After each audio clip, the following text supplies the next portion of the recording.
again, he is at this phase in his life where he's like, no, I like my Judah. I like it the way it is. The potential problem we need a solution for, because many of the things I heard after the fact were that you wouldn't even know that this was a problem. Hustling mode mom. So hustling mode mom, yeah.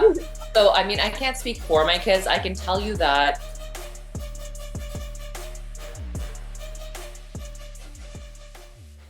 hey, good morning. How are you? I'm great. I'm great. Love a Monday morning. Yay, I know. I'm so excited that we got to do this on a Monday morning. Well, Yeah, I feel like it's been a long time coming. yes, definitely. Well, tell me a little bit about how your morning routines are. What do you typically do? So my morning routines are very kid heavy, right? Like I get up at 6 o'clock, I make lunches, then I try to sneak in a cup of coffee before I wake my kids up at 6:45. Doesn't always happen. But yeah, no, wake them up, make breakfast, get them ready, do their hair, get them to school, get them to the bus. And then I usually start my day after walking my dog. So about 8:30-ish. 8:30-ish. Oh, That's okay. when I Well, start my day. Yeah. and I want to go into it. So now that you're working on this business and everything, what does your day look like? So after that 8:30, Mhm. really honestly, it's just any meetings that I have booked. I'm usually at my desk. If I'm not at my desk, I'm in my basement, like relabeling helmets and doing random like stuff like that, which I shouldn't be doing, which after this year I should not be doing. But that's just kind of the way it goes sometimes. Like you don't really know. Let's just say hindsight is 2020. I'll say that. But usually it's just meetings at my desk. I'm part of some really great accelerators and stuff. So sometimes I head downtown if I have a meeting there.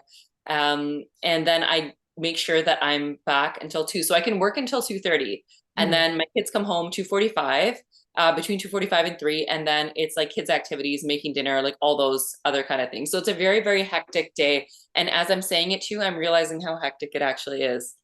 Sometimes I feel like I'm wasting time, but I realize there's no time to waste. So that can't be possible. Yeah, no, every minute counts and you just have to make it super productive. And Yeah. I feel like if you're not organized properly, your day can just go all sorts of ways if you don't have it figured out.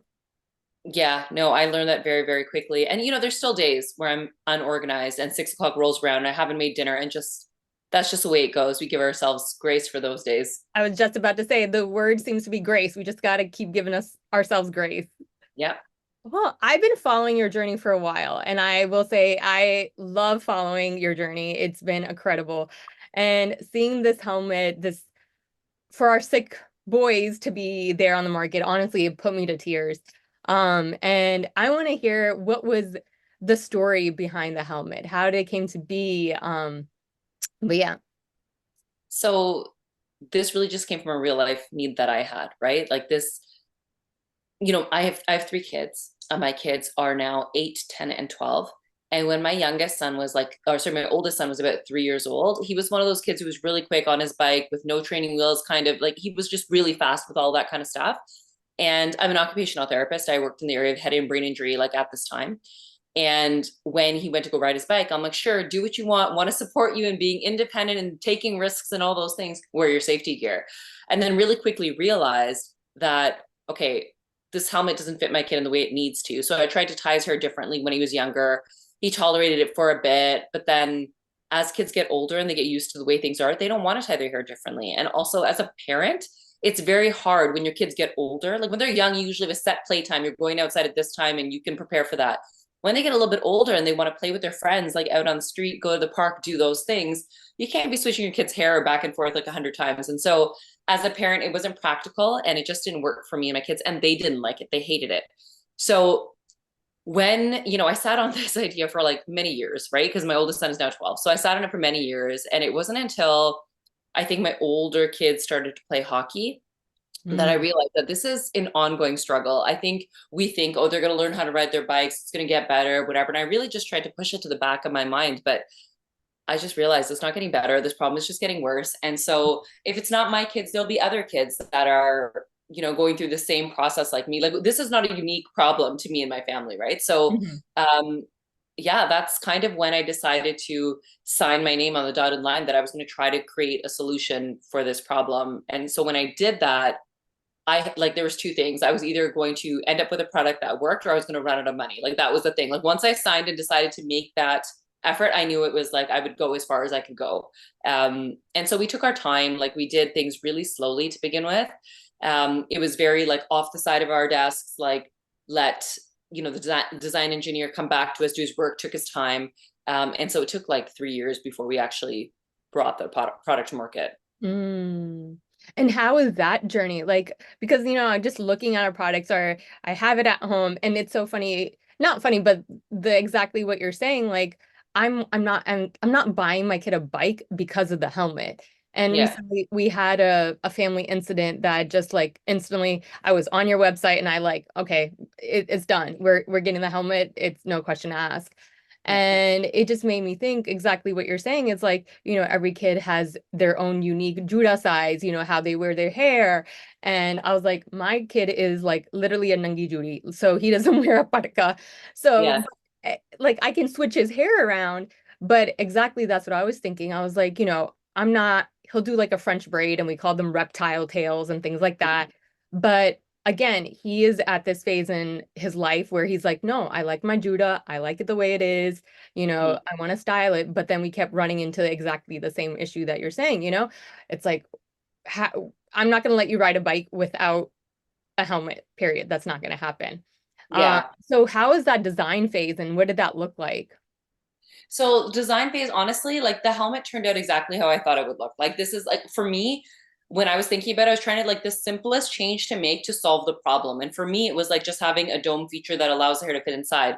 And now you're right, everyone's hair, Judah is a little bit different. But if you look at the way our helmet is designed on the inside, like it's tapered. So it does compress a little bit. It's not just a circular hole, like it's tapered. And so it accommodates people whose Judah is a little bit more forward, a little bit more back, and it will slide into that space. And it's tapered on purpose because we recognize that if you just create a hole, there could be some kid with a really big Judah doesn't fit into that hole, but also like you are then confining them to that one specific place. Like could be a little bit more forward, could be a little bit more back, like same way we tie ponytails, right? So um yeah, so it's designed that way on purpose, and hair does compress a little bit. So far I haven't had an issue with anyone having a Judah too big. People ask me that all the time. They're like, but my kid has a really big Judah. I'm like, but if you buy a bigger size, the helmet will just be too wide on their head, right? So you have to try it. That's the thing. Like our differentiating factor is the fit. And so it's great if you could try before you buy, which is why we pushed really hard to get into retail this year. So people could try it before they buy it. But yeah, that design process, I'm going to say we got really lucky. We found a designer who was great. Like our engineer was great, really took what we had to say and at the end kind of produced what we thought he was going to produce anyways. And then just in terms of making modifications to it, we were really lucky with only having to make one minor modification before we molded and went to testing. Otherwise, we would have had to remold and retest if it didn't pass testing. So I think we got lucky. When I say we got lucky, it's because I think we had a really good design engineer, and I think we have a really good manufacturer who's a lot of experience in making helmets. And so when he saw the design, it was very easy for him to say, okay, here's where I see an issue, and we could fix it before having to go back to the drawing board, because that would have been a maybe run out of money situation, right? So I think we got really lucky, and we tested with our own kids. I called all the neighborhood kids. I tried all the kids in my neighborhood that could. Like we live in Brampton, so there's a lot of kids here I had an opportunity to test on. And so as soon as I knew it fit all of them, I was like, okay, we're good. Oh, that's amazing. So, as an entrepreneur, what were the Yeah. challenges that got? And how did you overcome them? So I think as an entrepreneur, like the entrepreneurial side of things, I think the challenges are really more about not knowing what to do. So this Mhm. is all new for me. I've never done product design before. So even though like OTs, occupational therapists, are often involved in product design, universal design, housing design, all those things, it's Mhm. not an area that I ever worked in. And so designing a product like this and just knowing the steps to take because it's a safety certified product, Mhm. um, is really challenging just to find the right information, find the right answers, find the right partners. So I think that's the biggest challenges like that I face as an entrepreneur. When it came to actually putting our product to market, there was challenges that came with that too. But from the entrepreneurial side, that was probably the biggest challenge. Mhm. And then actually we also went through a name change, which was like a significant challenge for us as well, but a pivot that we did really, really quickly, like within the first week. Oh, that's good. And then, like, how did you surround yourself with positivity as an entrepreneur? Because you said this was a totally new journey. So, what kind of things did you do to keep motivating and surround yourself with the right people? So I say initially when we were developing this, I don't think we told anyone but our immediate family. Only our immediate family knew while we were designing this. And it wasn't until it was ready and I was ready to go public with it that I went to, you know, trusted people around me to share more about it. And I think since the journey, and I probably should have done it earlier, but I've surrounded myself with people who know the business space, not in the same area as me, but work in, like, they're entrepreneurs in their own right in different areas, right? And so surrounding myself with them not only helps me stay positive, it allows me to be around people who kind of understand that struggle, because there is a unique struggle with any profession. There's a unique struggle that comes with entrepreneurship that not everyone else gets. And there are moments of success that only another entrepreneur will understand, right? So if I have a win in a certain area and I tell an entrepreneur who's also in retail, they'll be like, oh my God, they understand it probably took you 2 years to get to this point, and that's why it's so important. Whereas someone else won't understand it in the same way because they don't have the same context, right? So I think I've really just naturally become close with friends in this space that I already had, and also developed some new friendships. And some of them did come from accelerators and stuff that I became a part of. And so I had to seek that out. So looking for that mentorship in different places is something I really had to work hard to do, but I think was really beneficial for me. That's so crazy. I am in the startup world too, so I definitely know what it means and how much it means to be around those kind of people, because you can have down days and that can put you down for quite some time, but those win can, they can big or small, they're making progress towards what you're doing.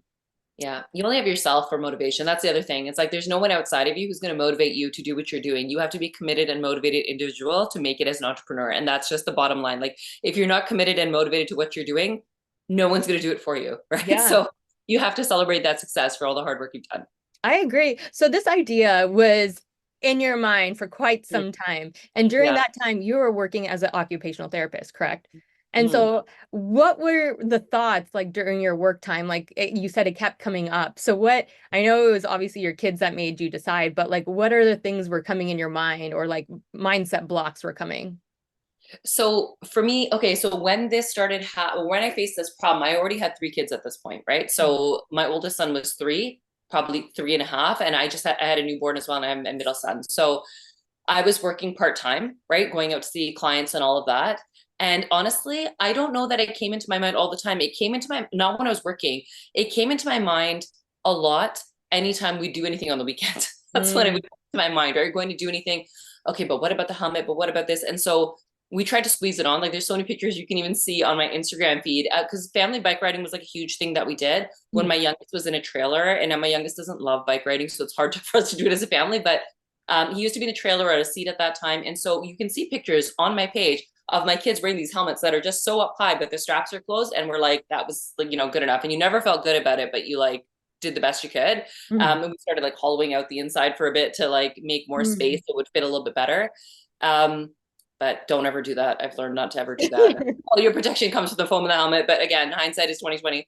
Um, but like during work, or when I think back to some of the clients that I've had, without disclosing anything about any of my clients, like I have had clients, like, because I worked in the head injury space, all these clients that I had, they all suffered usually from a closed head injury, which means there was no laceration, no cut or anything. It's like when you hit your head. And so none of those were actually bicycle accidents. All of them were motor vehicle accidents. Mm. Regardless, a closed head injury just really gives you an appreciation for the challenges that people face from a closed head injury. So that's something I can really speak to, because, I tell this to my kids all the time. My oldest one is 12 now, and he's at that age where like a bunch of his friends are not wearing helmets. And so I got to remind him to wear his helmet, and the kids so it doesn't matter that his mom has like drowned in a world of helmets. It's not going to make him wear a helmet. I have to keep pushing for that. Right. So, I tell him all the time, like a closed head injury, when it happens, yeah, you can make improvements over time with therapy, with, all different modalities you can use to help improve. But I'm like, this is a thing that happens and you might not even know it happens. Like sometimes it happens, right? Because there's a concussion or other things involved. But like sometimes the frontal lobe injuries, executive functioning, the planning, the execution, the organization, all those skills that are involved there, like it's serious. So I try to tell them, I'm like, it's just not worth it. It's not worth you riding off without your helmet because it's more convenient not to wear it, or because you don't feel like wearing, or, whatever it is. So we try to talk to them about that. At the end of the day, I think we lead by example. And so if I go out now, and there's many times where I was not wearing a helmet before, but now if I go out, I always wear a helmet because I want to lead by example. And I think there is research behind this. I think it's don't quote me on this, but I think the number is like kids are 50% more likely to wear a helmet if their parent also wears a helmet. Yeah, I totally agree. I mean, especially, I mean, talking about our Sikh kids, like they need an example. And for Mm-hmm. the longest time, we didn't even have an example for this, right? We Yeah. were stuffing their hair in these helmets. Yeah. And, I have a cousin who was playing football, and exactly, they would do little judions on him and put in the helmet. But Mm-hmm. eventually he just stopped playing because of that. And, it would just lead to like other things. But having that example now and us being those examples will help them continue, actually using the helmet and being proper. But I do agree, like at that age, they come to become, they're doing their own thing, but it needs to click to them that this is for safety and this is why we need to continue using it. Yeah. Um, I also then, so you said you also had some issues with marketing. I love to hear like what was the process of marketing because this is a very unique and a niche product as well. So I wouldn't say we had issues with marketing per se. Hmm. I would say that we, again, I always say this, I'm like, I think we got really lucky, but I'm going to take some credit for some hard work as well.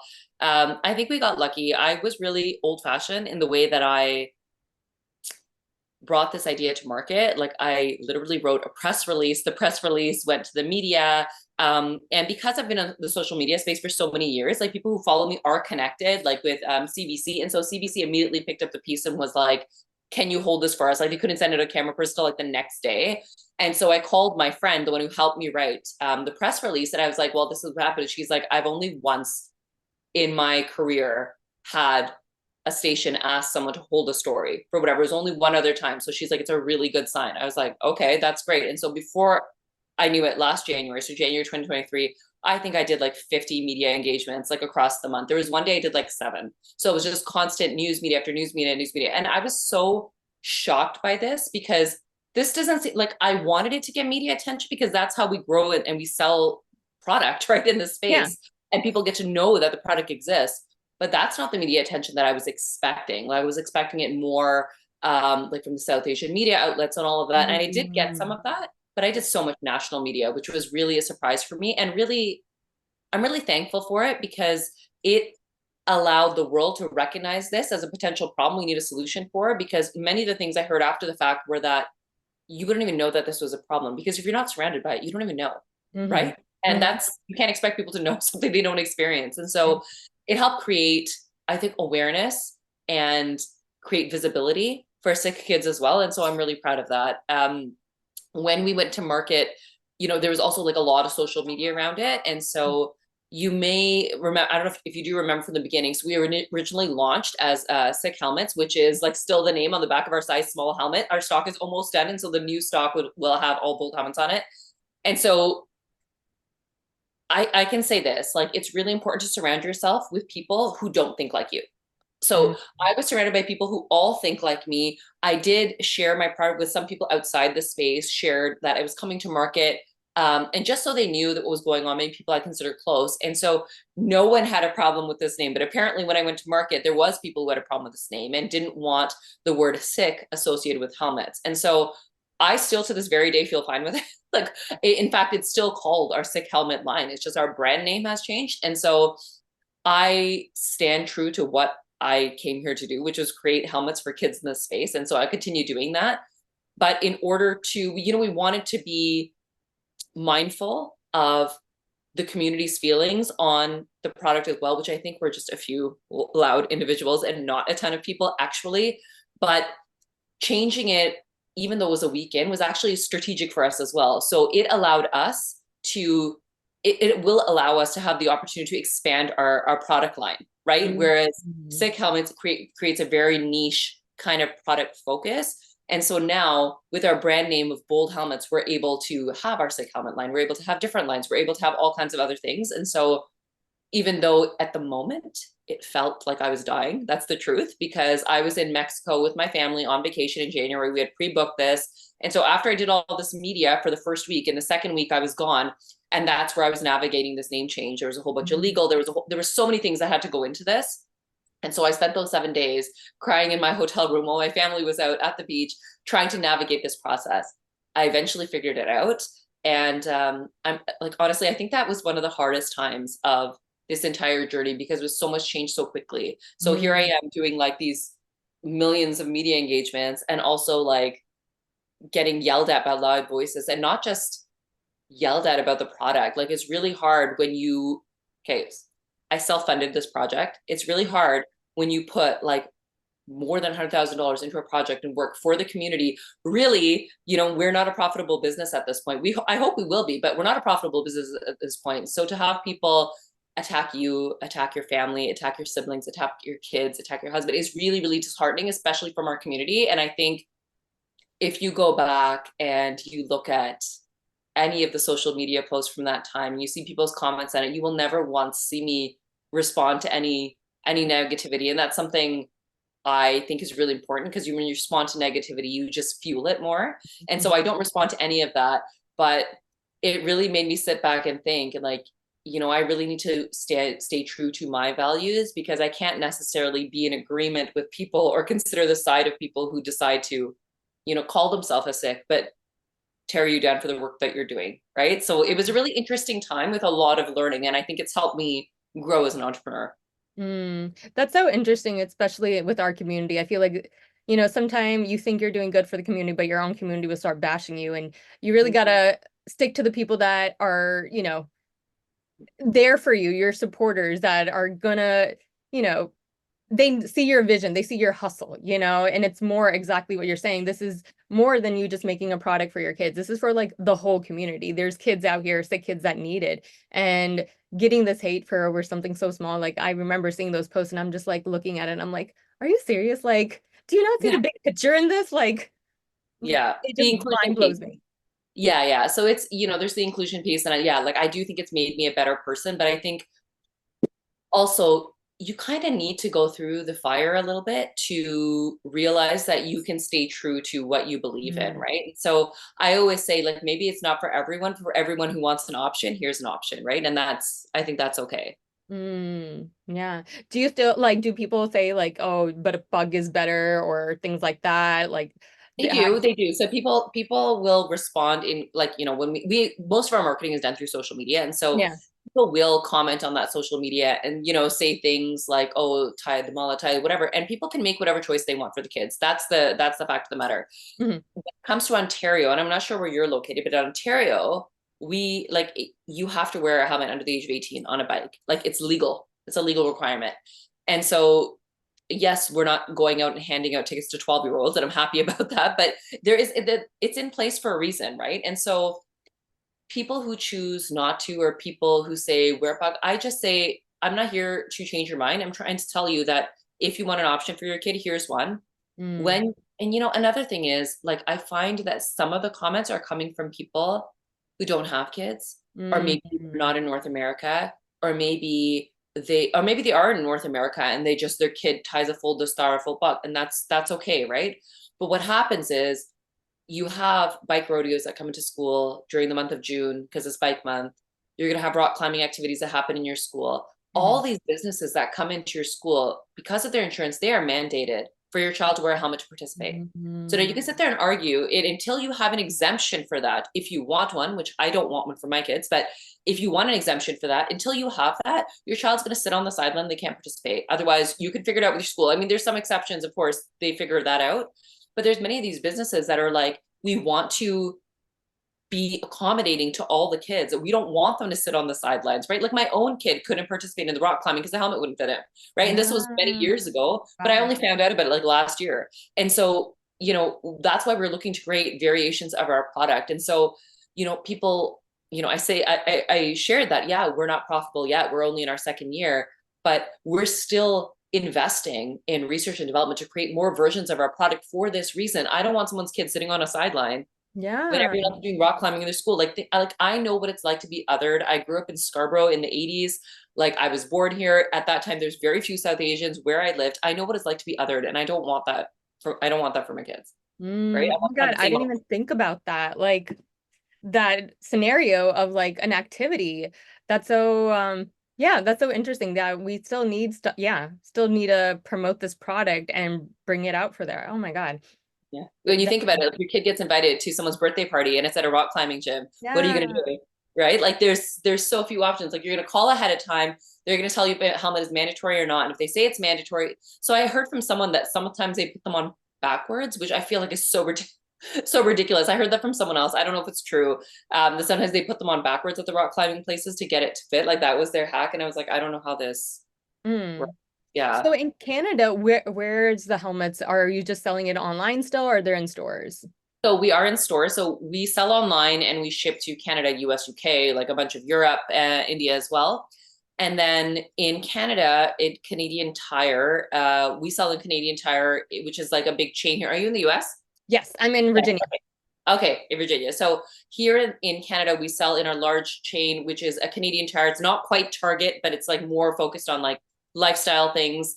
So we sell in Canadian Tire in Brampton, which has a huge Sikh population, in Surrey, BC, which has a huge Sikh population. We also have a location, two locations in Alberta, so like Edmonton and Calgary. So we were very specific in terms of which locations we kind of pitch to.